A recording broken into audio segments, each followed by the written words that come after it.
This is part 6 of the Kyosho Lazer ZX6 build series. So as you can see here, the shocks are assembled and mounted, and I've also mounted the electronics.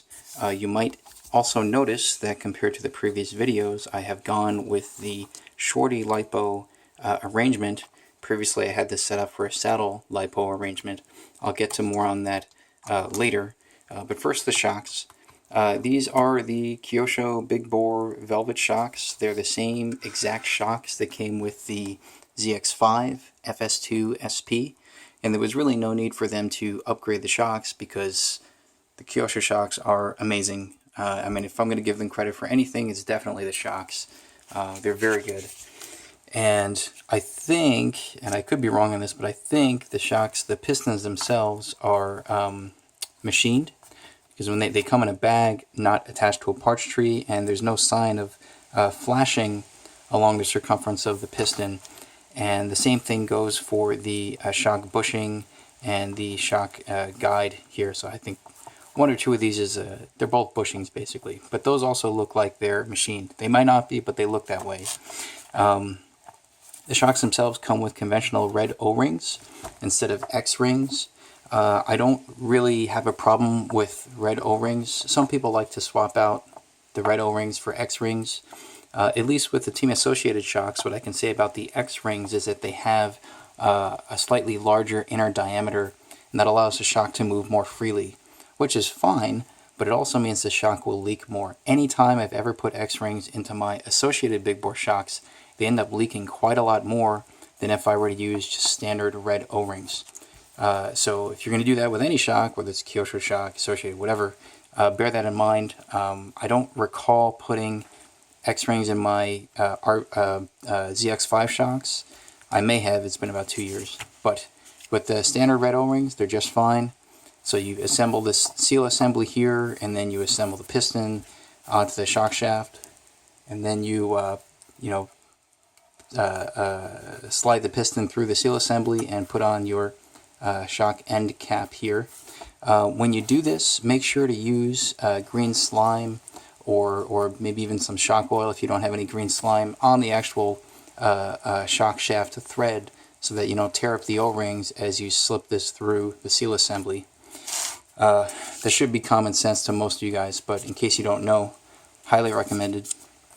And then what you do is you put the shock cap onto the shock body. This is with the shock body flipped upside down here. And then you fill the shock body, and then you put the seal assembly in, screw it down. And what you do is you screw it down all the way, and then you back off. The manual says half a turn. I found half a turn not to be quite enough. I had to go to a full turn. And then you pull the shock shaft all the way out, and then you press it in. And as you do so, shock oil will bleed out of a particular opening in the seal assembly. And you just wipe it off. And Jerry Tebow actually has a nice video on how to assemble and bleed your Kyosho shocks. So I will defer to him as to the proper way to build these.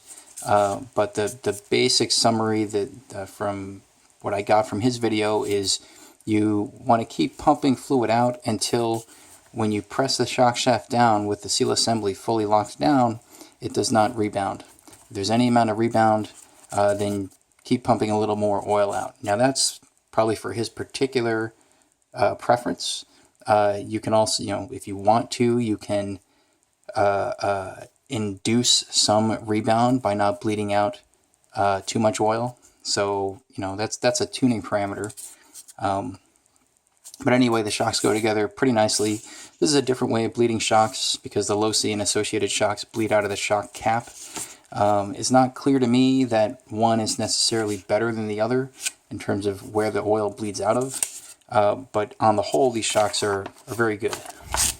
The actual shock bushings that you get that go into the shock cap, they just come off of a standard parts tree. Same thing with the little ball end that goes into the shock end here. That's a plastic piece as well. I know on the associated shocks that ball end at the bottom is a metal piece, an aluminum piece. Here it's plastic, and the top piece is also plastic.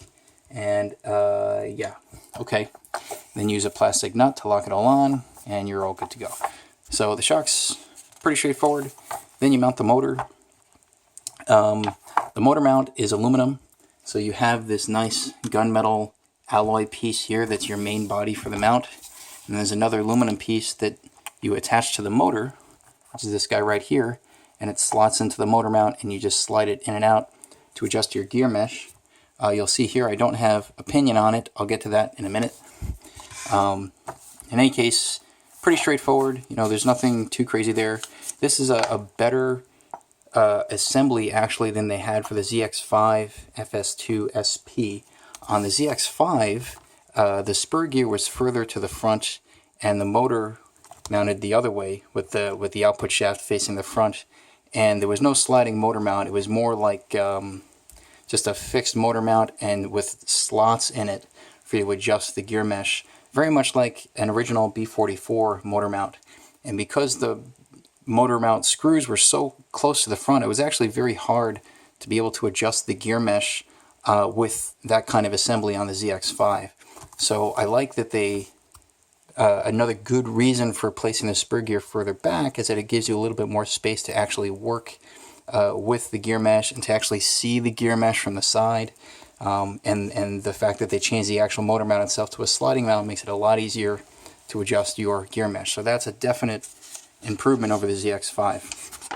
Then it came to mounting the rest of the electronics. I actually went back a bit to mount the servo because you're supposed to do this after you put together the steering rack, but I actually skipped over this part and moved on with the rest of the build to finish the chassis. So I had to go back and do this. The servo mounts okay. One thing to notice is when you mount these little mount pieces here on the back of the servo ears, if you want to call them that, you have to make sure that these are straight up and down. If they're off a little bit, like at an angle, when you screw these screws in, it's going to try to twist this mount. Then the mounting holes on the bottom that you screw in through the bottom of the chassis won't line up correctly with the chassis. Okay, those are these two screws here. So you may have to take a little bit of time to fiddle with adjusting these to be just right in these little ears here to make sure that those holes line up. If they don't line up perfectly, you can kind of, as you put these screws through, maybe put them in at a slight angle to just try to line them up with the hole. And then as you screw it in, it'll kind of force these mounts into the right place. But do take some time to make sure these are aligned correctly, otherwise you won't actually be able to mount the servo. As far as this little tie rod here is concerned, make sure you use the correct length of ball end. I actually made a mistake here and I used one length shorter than what was specified in the manual because I thought I had the right one.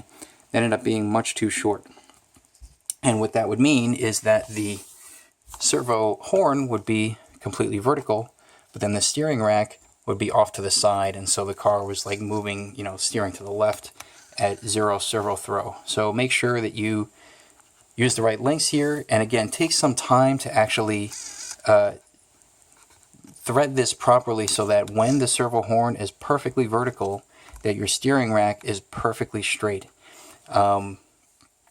If you don't do that, you'll have some asymmetry in how the steering throws. Most people probably won't notice, but generally you want to try to get everything as centered as possible so that there's no confusion about what could be causing a handling problem with your car. So it's a little bit troublesome here, especially when the motor's mounted, so maybe do this first before mounting the motor so that you have space to pop this ball cup out and then pop it back in after you screw it a little bit out or in or however you need to do it. So this will also take a little bit of time, but take the time to get it right so that everything is centered as it's supposed to be. Okay? So after doing the servo, if we go back all the way up here to the electronics, what I found was that with the saddle pack configuration as it is, let me see if I can get better lighting here. The saddle pack is a little bit shorter than a shorty lipo, but you have two of them. So it does take up more volume as a whole. And part of the problem is that the particular electronics I use are not small. So although I have an Aerotronics transmitter, it has a Spectrum module on the back. So I use these Spectrum receivers, and these are larger than your modern electronics, like you know, M12 receivers or your Futaba receivers. Those are these nice tiny bits. These are big and chunky. I'm also using a Novak Pulse speed control, which is also large and has this enormous power capacitor. So to fit all of this in would have been physically impossible with the saddle packs, with the saddle pack arrangement. There's not enough space on this side to fit a receiver, and there's not enough space on this side to fit this large speed control and this massive power capacitor without coming dangerously close to this exposed spur gear. And even if I did that, there still wouldn't be quite enough space. So I had to go to a shorty LiPo setup and then just mount all of these electronics on the side over here. And they do fit. There's no, you know, they fit just fine, plenty of space. But you have to go to a shorty setup if you're using larger electronics. Let's see, so that kind of covers that. I know I'm not the prettiest with the wiring. You know, some people spend way too much time, in my view, trying to get the wiring to look absolutely perfect. Their lives are probably so empty that there's just nothing else for them to do. I don't really care. So long as it works, it works.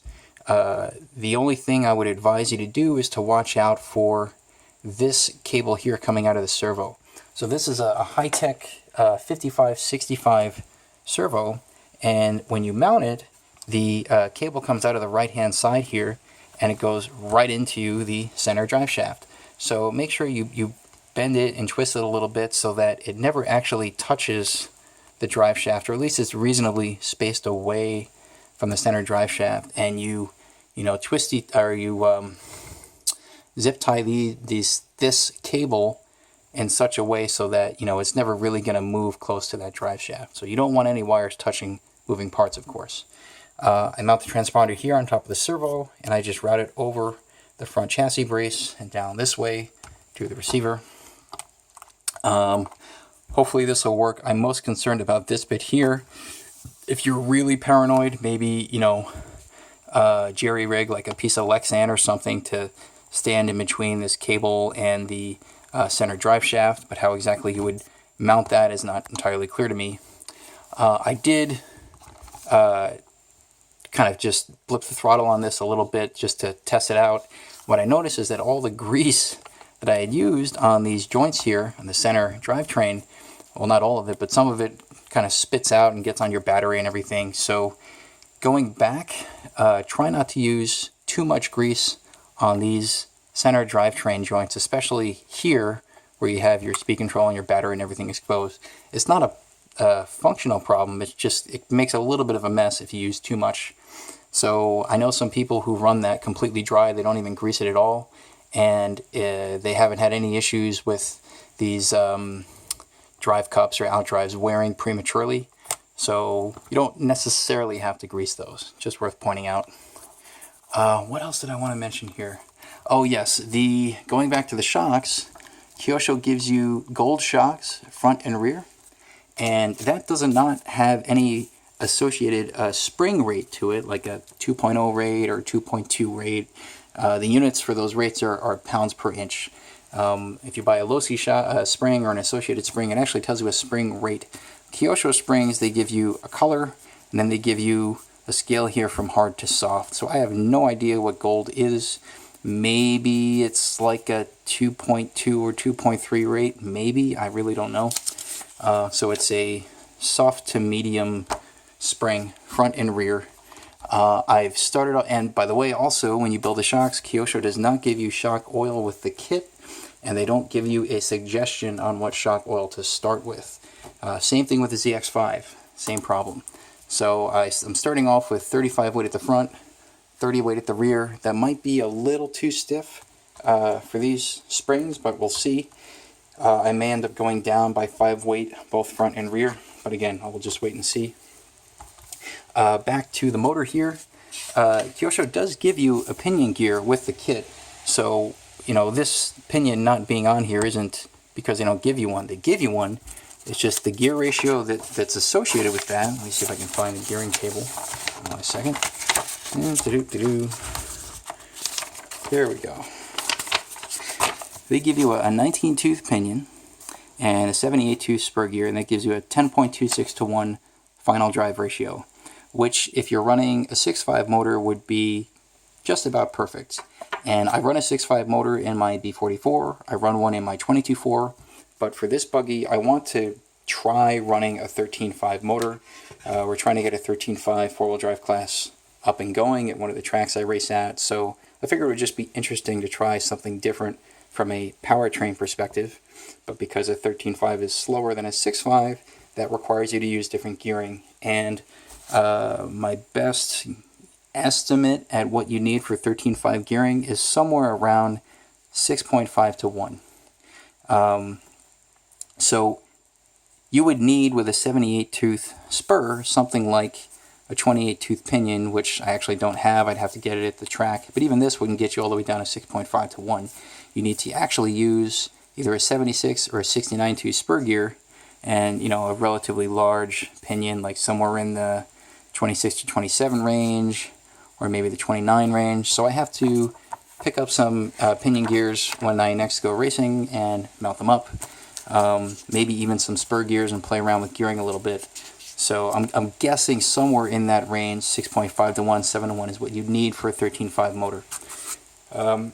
So yeah, that we will see how that goes. Let's see, what else did I have to say? That's pretty much it for the build here. In order to keep this video from being too long, I'll make a separate video on my thoughts on the build.